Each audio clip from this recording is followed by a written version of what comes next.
Ya dándole la bienvenida a la gente que nos asiste por los videos, ¿cómo te gustaría que te encontrara Cristo si Él viniera mientras estás vivo, si Él no te resucitara de los muertos? O sea, si tú vinieras con Él en espíritu. No voy a entrar en la teología de los cuerpos y de los espíritus. Pero ¿cómo te gustaría que te encontrara el Señor? Sirviendo. ¿Verdad? Sería una buena cosa que Cristo viniera y en vez de estar, yo qué sé, ¿cómo preferís que Él te encuentre? ¿Sentado en el cine mirando, yo qué sé, los Avengers? ¿O allá en Los Cayos reparando un techo? ¿Cómo te sentirías? ¿Verdad que sería lindo que el Señor nos... Yo siempre soñé con eso, o que me muriera o que el Señor me viniera a buscar en un evento, en una cosa así, donde estás ahí sirviendo a la gente y testificando a Cristo y de repente, mira, ahí está del que te estoy hablando. No estaría nada mal, ¿no? ¿Le gustó eso o no? Te dije que era real. No, algo así. Estar hablando con un ateo recontra ateo que te dije, es mentira. Bueno, mira, preguntale a él. Ahí está, mira. Ahí viene, está llegando. Ay. Trompeta. ¡Opa! Estar hablando y dice, nada, que te vamos a hacer, los vamos a fusilar a todos. De repente, tu. Bueno, no es un ejército que viene el Señor, pero whatever. Y decís, no van a matar a nadie. Qué tremendo. Pero bueno. Maranata. Ven, Señor Jesús.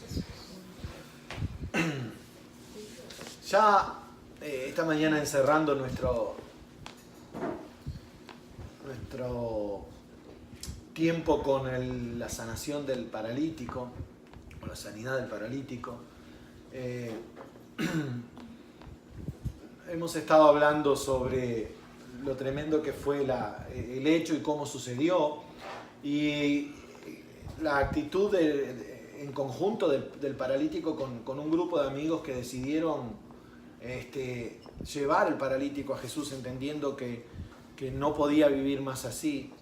Y la reacción del maestro, habíamos hablado con bastante detalle, estuvimos trabajando ese concepto. En primer lugar, la fe de ellos, de todos,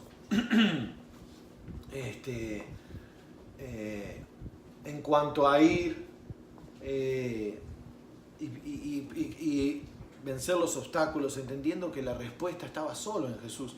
Obviamente que la respuesta física, pero la reacción de Jesús nos hace pensar, y lo hemos hablado obviamente con más detalle, que había más en aquel hombre que el mero hecho de una crisis o de una necesidad física, que indudablemente el hombre sufría por la razón, y era lo hemos hablado, lo hemos estudiado en otros pasajes, la creencia que había en la época, y que sigue habiendo, de que todo lo malo que te pasa es un castigo de Dios por algo malo que tú hiciste. Es una creencia muy popular en el mundo cristiano hoy, ¿no? Por algo le está pasando eso, ¿verdad? Bueno, le dijeron a Job eso. O sea que desde antes hasta ahora la historia nos muestra que no hemos mejorado mucho en ese sentido, de entender por qué Dios lo hace.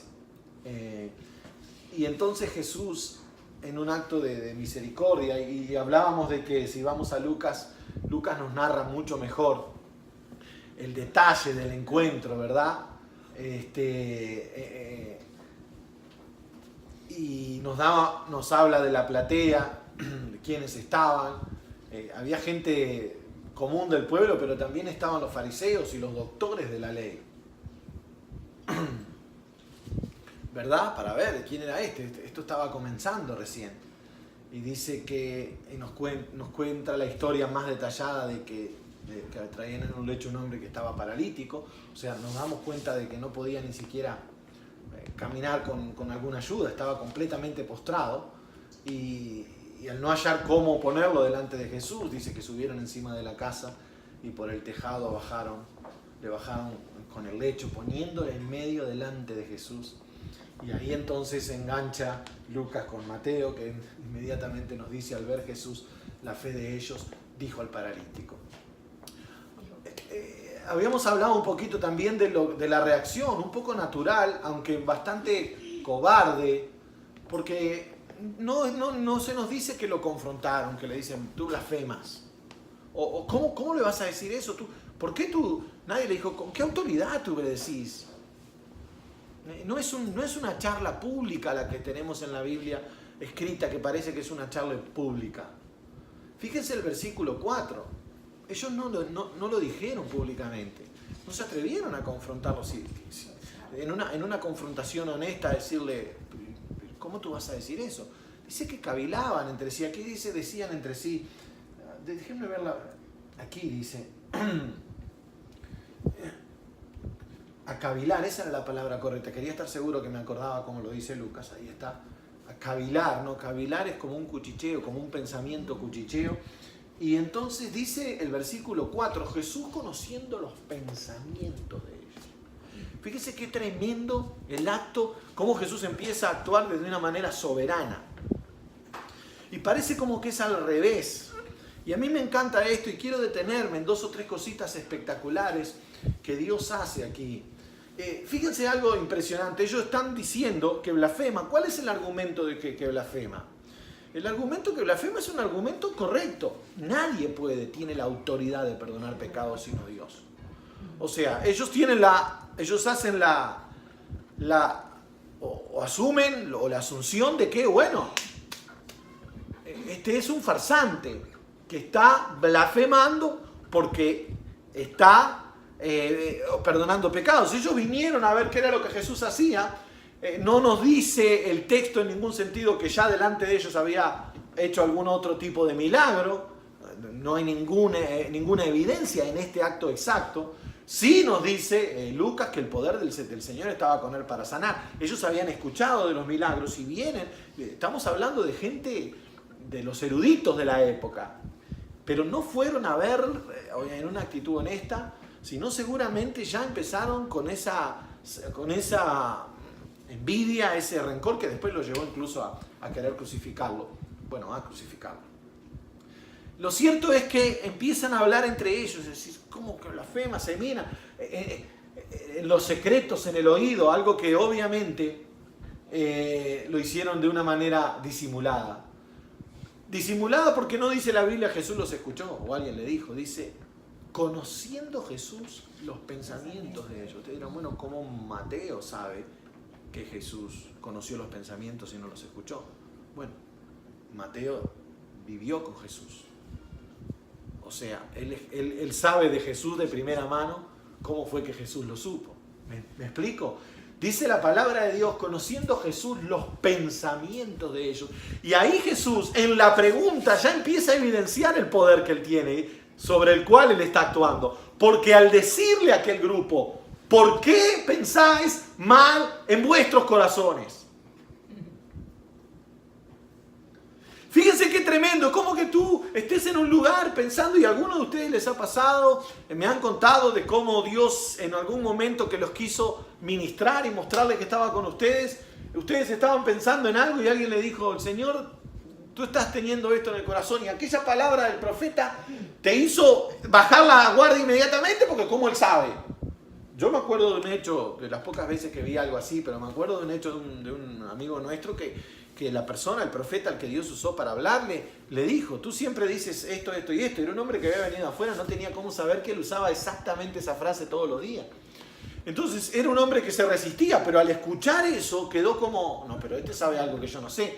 Y accedió, que para mí es el único sentido de la palabra profética que se mete en la vida del individuo por Dios, es para abrir el corazón y generar, exacto, para generar apertura del corazón para la transformación, exactamente. En este momento Jesús les pone en evidencia delante de todo el mundo y les dice, porque, y aquí me quiero meter en algo tremendo, ¿qué es más fácil decir? ¿Los pecados te son perdonados o decir, levántate y anda?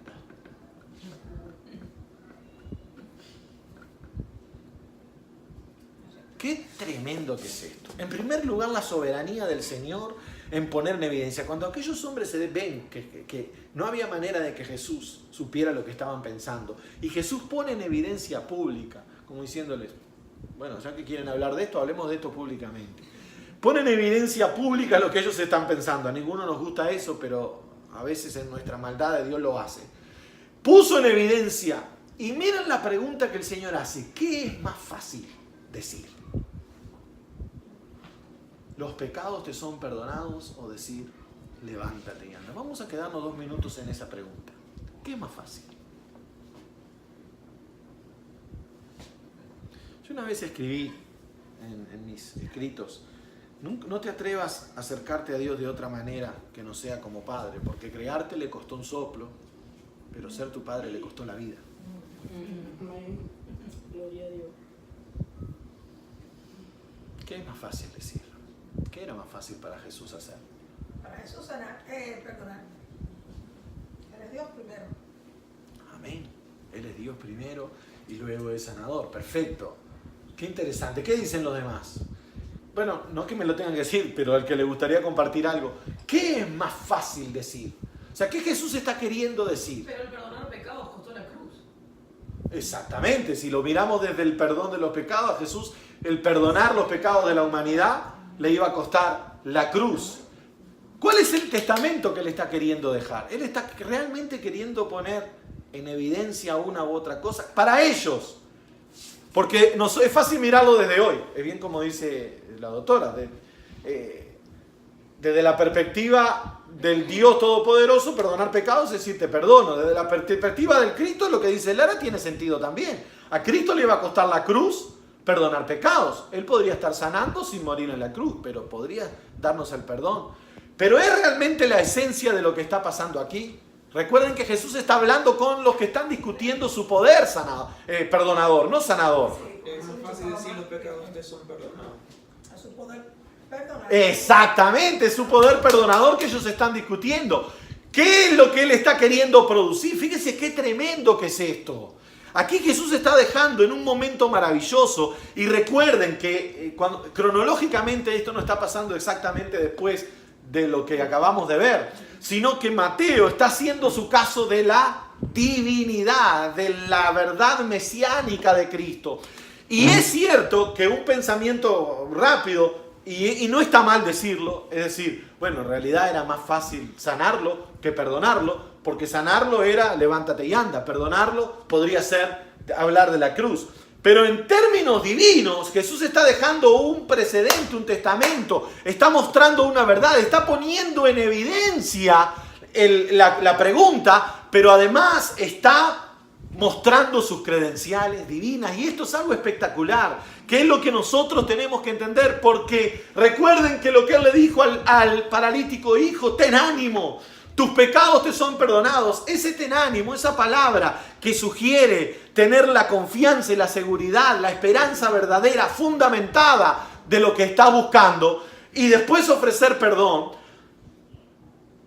al propio paralítico, el propio hombre que está en una situación que ha sido criado y desarrollado y atormentado y bombardeado por una religión que estaba seguro que su condición era una maldición de Dios. Y entonces están buscando que Jesús lo sane o que Jesús lo atienda. No lo sabemos, no conocemos el corazón, pero sí sabemos que hay algo más que el mero hecho de que lo levante del lecho. Y por eso es que yo estoy queriéndome detener aquí, porque aquí hay un hombre enfrentado a una maldición al que Jesús... rompí todo, lo que no puedo romper.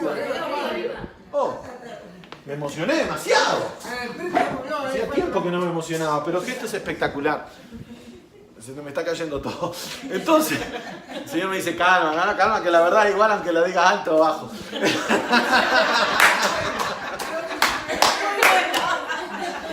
Es que ese soy yo, Él me ama así como soy. Muy bien. Y entonces, en medio de eso, el propio hombre está frente a una declaración, porque te pueden decir lo que sea. Yo mañana te puedo decir, hijo, ten ánimo, eres rico. Oh, genial, bárbaro, muchas gracias. ¿Verdad? ¿A cuántos de ustedes no les han dicho, no, quédate tranquilo, todo va a andar bien, y al otro día te vino una cosa peor? Todos hemos vivido eso. Es fácil. Jesús no está trayendo en evidencia solo porque quiere vengarse de los fariseos. Jesús está trayendo en evidencia porque allí hay una cantidad de gente que necesita realmente encontrar perdón. Bendito sea el nombre del Señor. Amén. Está más preocupado por el hijo que por el doctor de la ley.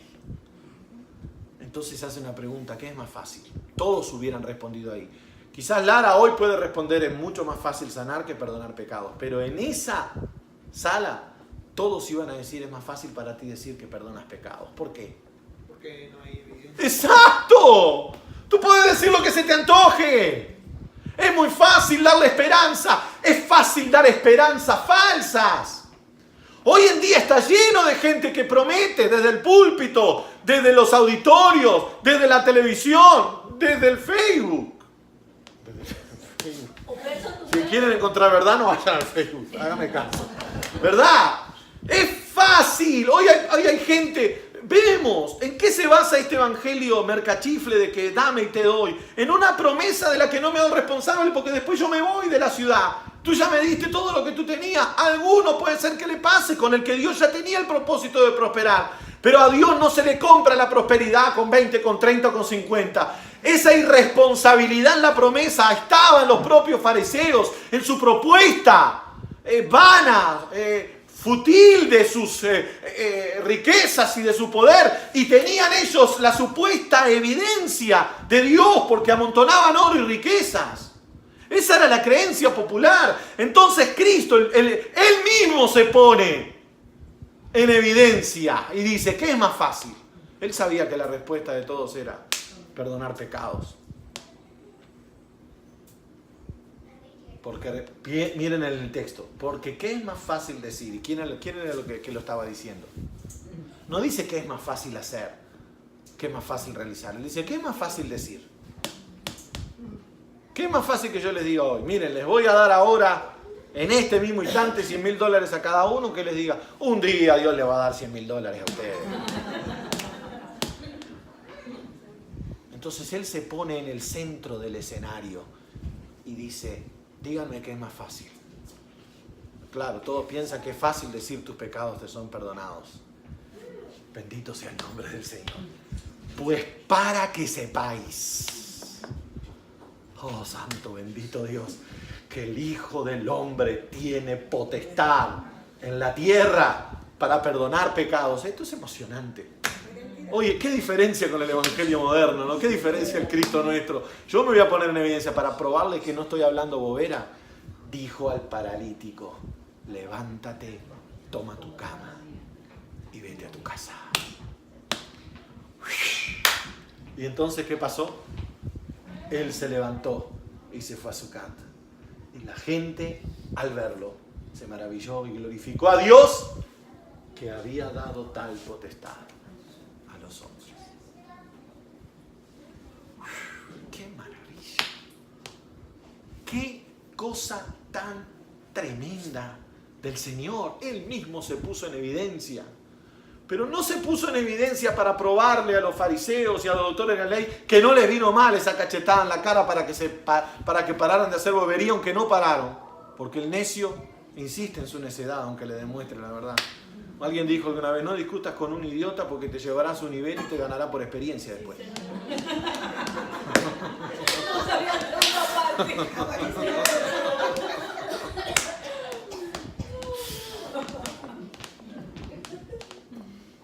¿Me explico? Lo que hizo Jesús fue decirle al hombre, tan cierto como caminas, es que eres perdonado. Oh, bendito sea el Señor.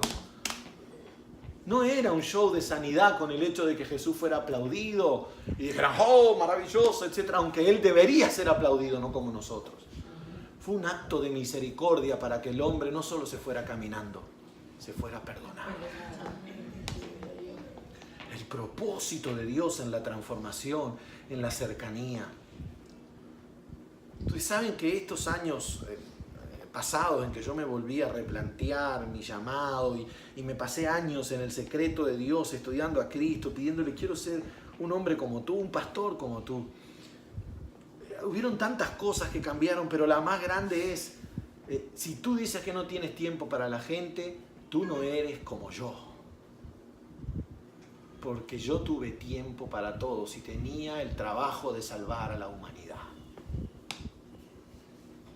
Cuando digo tiempo para todos no significa que Jesús tuvo tiempo para hablar con todo el pueblo, porque eso es humanamente imposible. Jesús se limitó a lo humano, sino que donde la necesidad estaba, Jesús tuvo tiempo de tratar con gente, no simplemente de tirar poder como quien tira polvo mágico.